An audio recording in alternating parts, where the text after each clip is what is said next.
En uno de sus tantos discursos del célebre abogado español José Antonio Primo de Rivera, él se refirió a la democracia de la siguiente manera. El sistema democrático es, en primer lugar, el más ruinoso sistema de derroche de energías. Esta frase, pronunciada en la década de 1930, al día de hoy sonaría como una herejía y hasta como una blasfemia para cualquier ciudadano moderno y promedio del siglo XXI.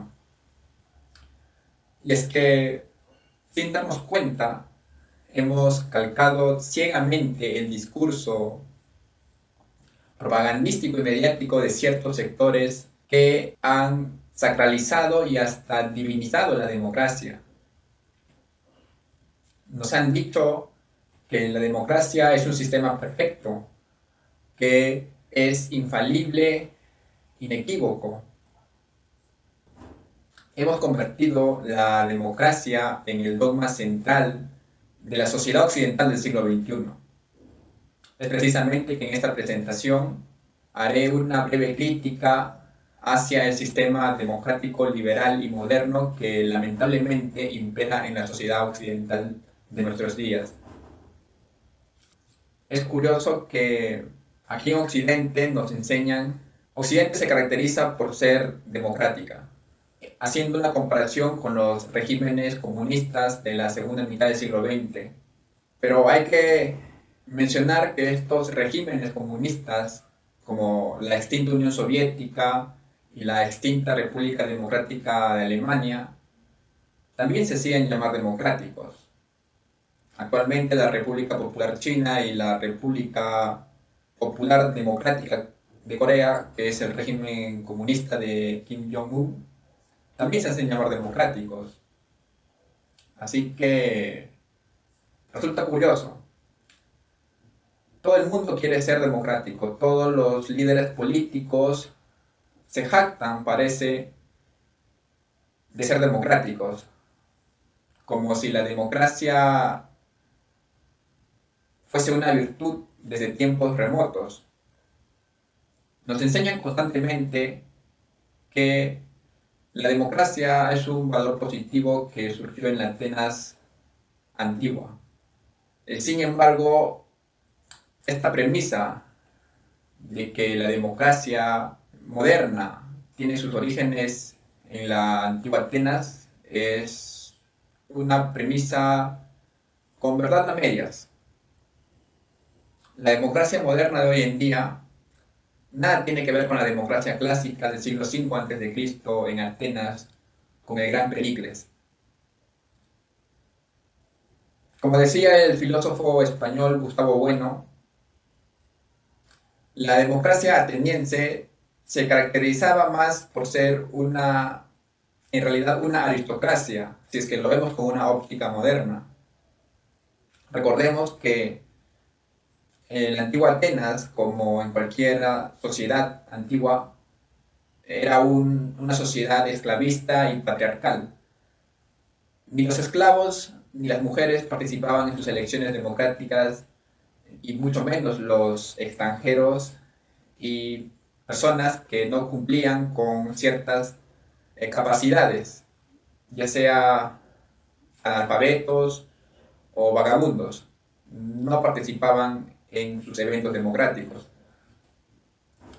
Y aquí viene la primera diferencia, porque precisamente la democracia liberal moderna, con estos valores e ideas de igualitarismo, de políticas de fronteras abiertas, hacen todo lo contrario a lo que existió en la Atenas antigua.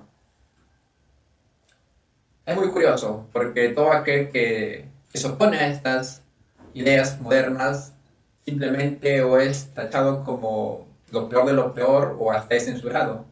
Análogamente a lo que ocurre hoy en día en los regímenes comunistas de la Corea de Kim Jong-un, que se hacen llamar democráticos, pero aquel que tiene una forma de pensar diferente, pues simplemente es censurado.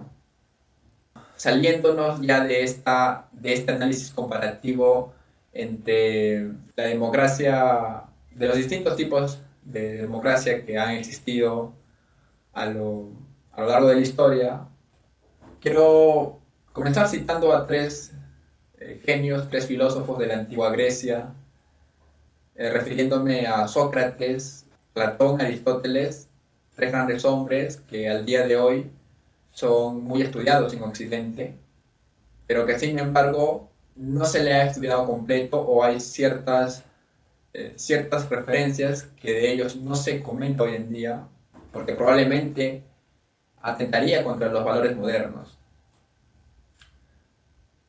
Estos tres hombres, y cualquiera que haya leído los textos de Platón y de Aristóteles, se daría fácilmente cuenta que eran totalmente opositores a la democracia.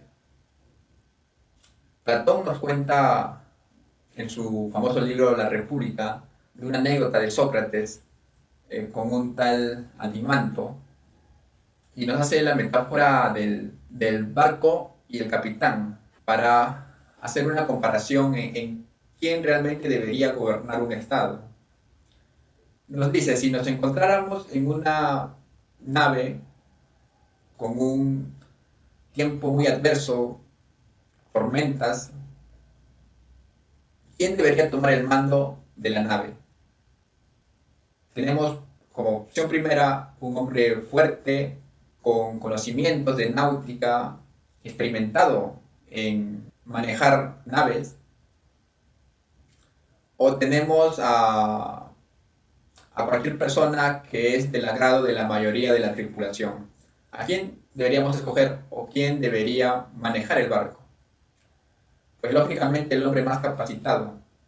Y Sócrates hace la comparación que de la misma manera el Estado debería ser gobernado por la persona que se caracteriza por tener las aptitudes más destacadas con respecto al resto, y no por simplemente elección de las mayorías.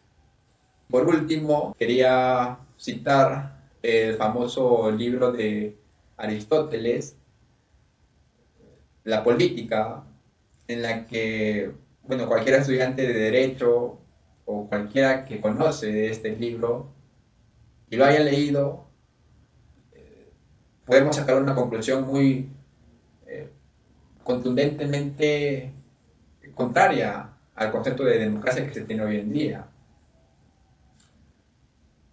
Aristóteles nos habla de tres formas de gobierno que existen: la monarquía, la aristocracia y la república.